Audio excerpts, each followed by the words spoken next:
រឿងភាពបុរាណថៃមួយដែលតួស្រីតុបតែងខ្លួនដូចជាអប្សរាខ្មែរស្ទើរទាំងស្រុងកំពុងទាមទារឲ្យផ្អាកឈប់ចាក់បញ្ចាំងលើទូរទស្សន៍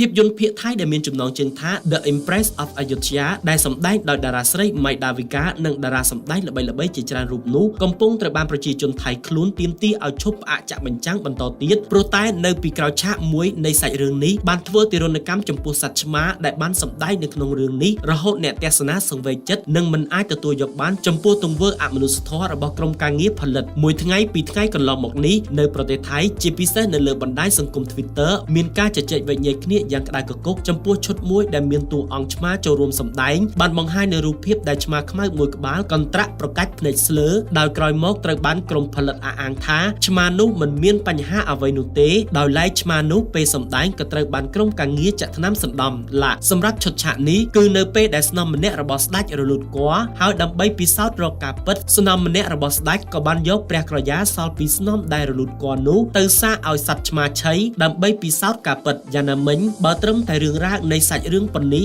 មិនអាចជាប៉ះពាល់អ្វីនោះឡើយប៉ុន្តែទង្វើដែលបង្ហាញពីការធ្វើទារុណកម្មចំពោះសត្វឥត្រាប្រណីនោះទេដែលធ្វើឲ្យសាធារណជនខឹងព្រោះបើតាមការស៊ើបមកក្រុមផលិតហាក់ដូចជាមិនមានក្រុមបច្ចេកទេសណាមួយច្បាស់លាស់ខណៈដែលក្រុមអ្នកស្រឡាញ់សត្វបានទម្លាយព័ត៌មានគួរឲ្យចាប់អារម្មណ៍ថាមិនថាជាសត្វសុណក់ឬសត្វឆ្មាការចាក់ថ្នាំសណ្ដំទាំងនៅក្នុងក្រពះមានចំណីអាហារអាចបណ្ដាលឲ្យគ្រោះថ្នាក់ដល់ជីវិតដោយឡែកក៏មានអ្នកចេញមកទម្លាយទៀតថានៅក្រៅឆាកសត្វឆ្មាដ៏អភ័ព្វនោះក្រៅពីប្រកាច់កន្ត្រាក់ត្រដកខ្យល់ហើយនោះថែមទាំងក្អួតអាហារដែលឆីចូលពោះថែមទៀតផងស្របពេលដែលកម្ដៅនៃរឿងនេះកំពុងតែឡើងខ្លាំងម៉ៃ ដាវីកាជាតួឯកស្រីបានចេញមកលៀងខ្លួនថាតារាសម្ដែងទាំងអស់មានតួនាទីសម្ដែងនិងធ្វើទៅតាមផលិតករឬអ្នកដឹកនាំរឿងដូច្នេះករណីពាក់ព័ន្ធនឹងសត្វឆ្មានោះម៉ៃឲ្យហេតុផលថាតារាសម្ដែងមិនមានពាក់ព័ន្ធអ្វីនោះឡើយដោយតារាស្រីរូបនេះថែមទាំងនិយាយទៀតថាបើតាមទស្សនៈខ្លួនជាតារាសម្ដែងខ្លួនចង់ឲ្យរឿងនេះនៅតែបន្តចាក់បញ្ចាំងរហូតដល់ចប់តែបើអ្នកទស្សនាមិនពេញចិត្តកញ្ញាគោរពទៅតាមមតិភាគច្រើន